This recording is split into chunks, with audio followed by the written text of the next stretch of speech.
നമുക്ക് കായിക വിശേഷങ്ങളിലേക്ക് പോകാം. കായിക വിശേഷങ്ങളിൽ പോയി ഇന്ന് ഒത്തിരി വിഷയങ്ങൾ കായിക ലോകത്ത് നടക്കുന്നുണ്ട്. ഒത്തിരി പോരാട്ടങ്ങൾ നടക്കുന്ന ഒരു ദിവസം കൂടിയാണ്. ഇതിൽ ഏറ്റവും പ്രധാനം ക്രിക്കറ്റ് ലോകത്തെ ആവേശ പോരിന് ഒരുങ്ങുകയാണ് ഇന്ത്യയും പാകിസ്ഥാനും. ഏഷ്യ കപ്പിലെ ക്ലാസിക് പോര് രാത്രി 8-ന് ദുബായിലാണ്. അപ്പോൾ നമുക്കിപ്പം ജോയ്മോൻ ജോസാണ് ചേരുന്നത് സ്പോർട്സ് ഡെസ്കിൽ നിന്ന്. ജോയ്മോനെ, ഗുഡ് മോർണിംഗ്. കായിക ലോകത്തെ സംബന്ധിച്ച് ഇന്ന് ഒരുപാട് പോരാട്ടങ്ങൾ ഉള്ള ഒരു ദിവസമാണ്. ഇന്ത്യയെ സംബന്ധിച്ചാണെങ്കിലും ഇപ്പം ഇന്ത്യയിൽ ക്രിക്കറ്റിലാവട്ടെ, ഹോക്കിയിലാകട്ടെ, ഇംഗ്ലീഷ് പ്രീമിയർ ലീഗിലാകട്ടെ ഒത്തിരി മത്സരങ്ങൾ, ഫൈനൽ മത്സരങ്ങളൊക്കെ നടക്കുന്ന ഒരു ദിവസം. ഇതിൽ നമ്മളൊക്കെയും പക്ഷേ കാത്തിരിക്കുന്നത് ഇന്നത്തെ ആ ഒരു ക്ലാസിക് പോരിന് വേണ്ടിയിട്ടാണ്. ഇന്ത്യ പാകിസ്ഥാൻ ക്ലാസിക് പോര് മാത്രമല്ല, പഹൽഗാം ഭീകരാക്രമണത്തിനൊക്കെ ശേഷം രണ്ട് രാജ്യങ്ങളും ഒന്നിച്ചു വരുന്ന, ഏറ്റുമുട്ടുന്ന ഒരു പോരാട്ടം. അപ്പോൾ എങ്ങനെയാണ് കാര്യങ്ങളൊക്കെ? എപ്പോഴാണ് മത്സരം? രണ്ട് ടീമും ഒരുങ്ങിക്കഴിഞ്ഞോ? എങ്ങനെയാണ്?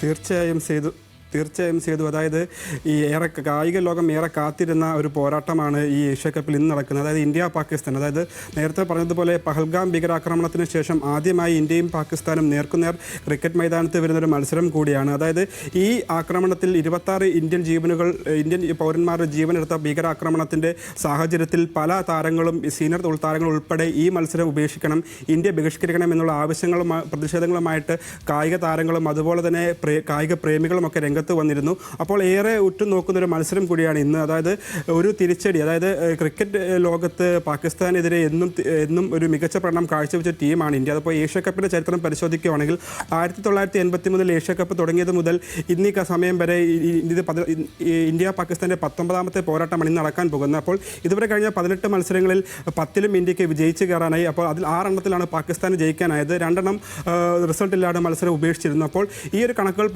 പരിശോധിച്ചാൽ തന്നെ നമുക്കറിയാൻ പറ്റും പാകിസ്ഥാനെതിരെ ഇന്ത്യക്ക് വ്യക്തമായ ആധിപത്യമുണ്ട്. അതുപോലെ തന്നെ ഈ ടൂർണമെൻറ്റ് അല്ലെങ്കിൽ ഏഷ്യ കപ്പിനെ ഇന്ത്യ UAE-ക്കെതിരെ മികച്ച ജയത്തോടെയാണ് തുടങ്ങിയത്. അതായത് ചെറിയ സ്കോറിൽ UAE എറിഞ്ഞൊതുക്കിയ ഇന്ത്യൻ ബോളർമാർ അതേ നാണയത്തിൽ തന്നെ മികച്ച പ്രകടനം ബാറ്റർമാർ നടത്തിയൊരു അത്യുഗ്രൻ വിജയമാണ് ഇന്ത്യ ആദ്യ മത്സരത്തിൽ സ്വന്തമാക്കിയത്.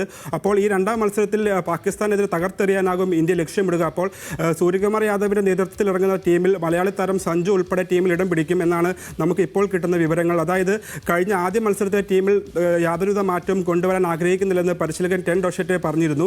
അപ്പോൾ സഞ്ജു ഉൾപ്പെടെ ടീമിൽ കാണുമെന്നത് മലയാളികൾക്ക് ആശ്വാസ വാർത്തയാണ്. അപ്പോൾ ഈ മത്സരം എന്ന് പറഞ്ഞാൽ ഇത് വൈകിട്ട് രാത്രി 8:30-ക്കാണ് മത്സരം ആരംഭിക്കുക. അപ്പോൾ ടോസ് നേടുന്ന ടീമിനൊരു ശുഭപ്രതീക്ഷ അല്ലെങ്കിൽ പ്രതീക്ഷ കൂടെ ഉണ്ട്. ടോസ് നേടിക്കഴിഞ്ഞാൽ ബാറ്റിംഗ് തിരഞ്ഞെടുക്കാനായിരിക്കും ക്യാപ്റ്റന്മാർ തയ്യാറാവുക. അതായത് ഈ ദുബായിൽ നടക്കുന്ന ഈ മൈതാനത്ത് നടക്കുന്ന മത്സരത്തിൽ ആദ്യം ബാറ്റ് ചെയ്യുന്ന ടീം മികച്ച വിജയം, അതായത് ഭൂരിഭാഗം മത്സരങ്ങളിലും ആദ്യം ബാറ്റ് ചെയ്ത ടീം പരാജയപ്പെടുകയും ടോസ് നേടി ബോളിംഗ് ചെയ്യുന്ന ടീമാണ് വിജയിക്കുകയും ചെയ്തിരിക്കുന്നത്. അപ്പോൾ ഏറെക്കുറെ ഈ മത്സരത്തിൽ മികച്ച പ്രകടനം കാഴ്ചവെക്കാനാവും ഇന്ത്യ ലക്ഷ്യമിടുക. അപ്പോൾ പാകിസ്ഥാനെ സംബന്ധിച്ചാലും ഈ രണ്ട് ടീമിനെയും യുവതലമുറയാണ് ഇപ്പോൾ ഈ ഒരു പോരാട്ടത്തിന് ഏറ്റുമുട്ടുന്നത്. അതായത് സീനിയർ താരങ്ങളെല്ലാം കളമൊഴിഞ്ഞതിന് ശേഷം രണ്ട് ടീമിൻ്റെയും യുവ താരനിര ആദ്യമായി ഏഷ്യ കപ്പിൽ ഇന്ത്യ പാക് റൈവലറിയിൽ ഏറ്റുമുട്ടുകയാണ്. അപ്പോൾ അതും ശ്രദ്ധേയമായിട്ടാണ് കായിക ലോകം ഉറ്റുനോക്കുന്നത്. അപ്പോൾ ഇതിൽ ആര് വാഴും ആര് വീഴുമെന്നാണ് ആരാധകർ കാത്തിരിക്കുന്നത്. അപ്പോൾ ഈ ഏഷ്യ കപ്പ് മാറ്റി നിർത്തി കഴിഞ്ഞാൽ ഇന്ന് ഉൾപ്പെടെ തന്നെയാലും ഇന്ത്യക്ക് വൻ നേട്ടങ്ങൾ അല്ലെങ്കിൽ വൻ വിജയങ്ങൾ അല്ലെങ്കിൽ വൻ വിജയത്തിലേക്കുള്ള പ്രതീക്ഷകളുമായി ഇന്ത്യൻ ടീം പല മേഖലകളായിട്ട് ഇറങ്ങുന്നുണ്ട്. അതായത് ബോക്സിങ്ങിൽ ഇപ്പോൾ നുബറും അതുപോലെ